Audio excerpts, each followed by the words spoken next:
کہ جب آپ سے کوئی ایسا شخص ناراض ہو جائے جو آپ کو بے حد محبوب ہو، وہ زبان سے بھی کچھ نہ کہے لیکن ناراضگی اس کی شدید ہو، اس وقت کیا کیفیت ہوتی ہے؟ اس وقت گلٹ کی یا سوری کی یا معافی مانگنے کی کیفیت کس طرح ہوتی؟ کیا پہلے درجے کی طرح، دوسرے کی طرح، تیسرے کی طرح؟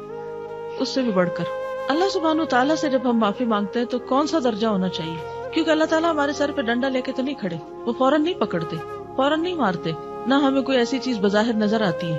لیکن جس شخص کو اللہ سبحانہ تعالیٰ سے سچی محبت ہو اور پھر اس کو گناہ کی وجہ سے یہ احساس ہو جائے کہ اللہ تعالیٰ میری طرف دیکھ نہیں رہے، وہ ناراض ہے مجھ سے، وہ اپنی رحمت مجھ پہ نہیں کریں گے، پھر میں کہاں جاؤں گی، پھر کیا ہوگا؟ تو اس صورت میں پھر کیا ہوتا ہے؟ پھر توبہ اور معافی جو ہے اس کی کیفیت کیا ہوگی؟ آپ سمجھ رہے میری بات کہ نہیں سمجھ رہے؟ کیا تصور میں آ رہا ہے؟ کچھ گناہ ایسے ہیں نا کہ جن کے کرنے والے کی طرف اللہ سبحانہ تعالیٰ دیکھیں گے بھی نہیں، قیامت کے دن نہیں دیکھیں گے، تو دنیا میں بھی نہیں دیکھیں گے، دنیا میں بھی اللہ تعالیٰ منہ موڑ لیتے ہیں اس شخص۔ کوئی ایک ایسا کام بتائیے، وَلَا يَنظُرُ إِلَيْهِمْ يَوْمَ الْقِيَامَةِ، کہ وہ قیامت کے دن ان کی طرف دیکھے گا بھی نہیں۔ کوئی ایک ایسا عمل بتائیے کہ جس کے کرنے والے کی طرف اللہ قیامت کے دن نظر اٹھا کر بھی نہیں دیکھے گا۔ وَإِذَا الْمَوْءُودَةُ سُئِلَتْ بِأَيِّ ذَنبٍ قُتِلَتْ، قتل کرنے والے کو نہیں پوچھا جائے گا، اس سے اللہ بات نہیں کرے گا بلکہ بچی سے پوچھے گا۔ اور دیکھیے تکے سے بات نہ کیجیے، یہ مثالیں، یہ کام یاد کرانے کا میرا مقصد بھی یہی ہے کہ آپ کو اگر کبھی زندگی میں واسطہ پڑے کسی ایسے کام کے کرنے سے تو فوراً ڈر جائیں کہ اگر میں نے یہ کر لیا تو اللہ تعالیٰ سخت ناراض ہو جائیں گے اور وہ پھر میری طرف دیکھیں گے بھی نہیں۔ قَالَ اخْسَئُوا فِيهَا وَلَا تُكَلِّمُونِ، سورۃ المومنون میں آتا ہے کہ کچھ لوگوں سے اللہ تعالیٰ فرمائیں گے کہ تم دور رہو، اسی میں پڑے رہو، مجھ سے بات بھی نہ کرو، میں تم سے بات بھی نہیں کرتا۔ میرا سوال اگر آپ سمجھیں، میرا سوال یہ ہے کہ کسی ایک عمل کا نام بتائیے۔ سورۃ آل عمران 77، ان الذین یشترون بعہد اللہ، بے شک وہ لوگ جو اللہ کے عہد کو بیچ ڈالتے ہیں، وایمانہم ثمنا قلیلا، تھوڑی قیمت کے عوض، اولئک لا خلاق لهم فی الآخرہ ولا یکلمہم اللہ ولا ینظر الیہم یوم القیامہ۔ عصر کی نماز کے بعد جھوٹی قسم کھانا، کوئی دلیل ہے آپ کے سامنے؟ بخاری میں حدیث پڑھی ہے جی، تکبر کی وجہ سے ازار لٹکا کر چلنے والا، یعنی تہمد اپنا تکبر کی چال ایک طرح سے۔ ایسے شخص بھی اللہ کی رحمت سے محروم ہوگے کہ جو مرد عورتوں کی طرح یا عورتیں مردوں کی طرح مشابہت اختیار کریں۔ جی ہاں، احسان جتانے والا۔ باقی چیزیں تو ہو سکتا ہے کہ آپ ازار پہنتے نہ ہو لمبا تہمد، یا یہ کہ آپ سودا نہ بیچتے ہوں، یا یہ کہ آپ اللہ کے عہد کو نہ بیچتے ہو، لیکن یہ ایک کامن چیز جو ہمارے ہاں عام طور پر پائی جاتی ہے کہ کسی کے ساتھ احسان کر کے پھر اس کو احسان جتانا، کسی کو کچھ دے کر پھر اسے اذیت دینا۔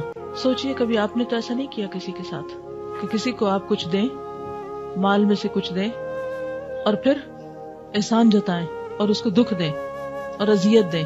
لا تبطلوا صدقاتکم بالمن والاذی، بالکل، یعنی یہ بڑی کامن سی بات ہے نا کہ بہن بھائیوں میں بھی عام طور پر ایسا ہوتا ہے کہ ایک دوسرے کی کسی موقع پر مدد کر دیتے ہیں اور پھر اس کے بعد ٹھیک ٹھاک جتاتے ہیں اور اذیت دیتے ہیں۔ والدین بھی بعض اوقات ایسا کر رہے ہوتے ہیں، وہ بھی ٹھیک نہیں ہے۔ والدین کی ذمہ فرض ہے کہ اولاد کے اوپر خرچ کریں۔ یوزلی لوگ اپنے سے نیچے والوں کے اوپر احسان جتاتے ہیں، یہ زیادہ کامن ہے۔ یا کوئی کسی کا ضرورت مند ہوتا ہے تو اس کو اذیت دیتے ہیں، ان کو بھی نہیں کرنا چاہیے۔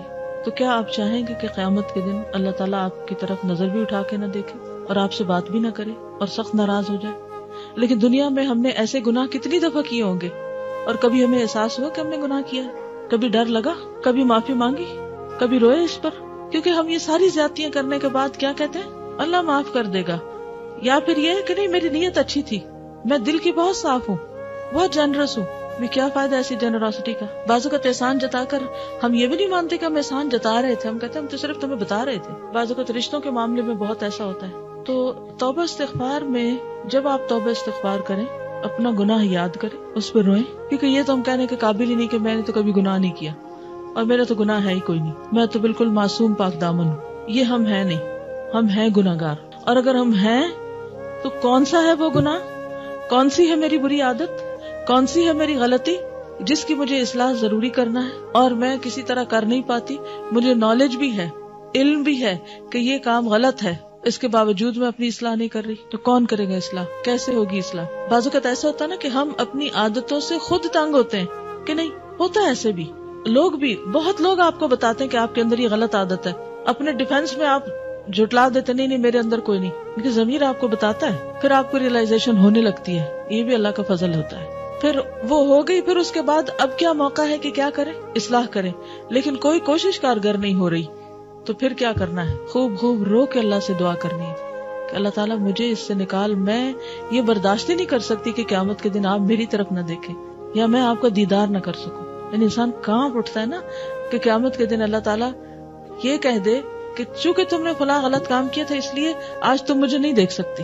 اور آپ کو پتا ہے کہ جنت کی ہر نعمت سے زیادہ خوشی والی چیز اللہ کا دیدار ہے، تو اس لیے بے حد ضروری ہے کہ ہم توبہ استغفار کی حقیقت کو پہنچیں اور واقعی صحیح معنوں میں توبہ کریں اور اللہ کے ڈر سے کریں، کیونکہ بعض اوقات ہم جب ایسی آیات بھی پڑھ لیتے ہیں نا کہ توبہ استغفار کرنے کے دنیا میں بہت فائدے، تو وہاں بھی ہماری پھر ساری نیت کس طرف چلی جاتی ہے؟ دنیا حاصل کرنے کی طرف، کیونکہ ٹھیک ہے استغفار کریں گے تو رزق زیادہ ملے گا، استغفار کریں گے تو اولاد اچھی ہوگی، استغفار کریں گے تو نعمتوں کی فراوانی ہوگی، بہت اچھے، لیکن ہم نے ان نعمتوں میں دنیا میں کب تک بیٹھے رہ جانا ہے؟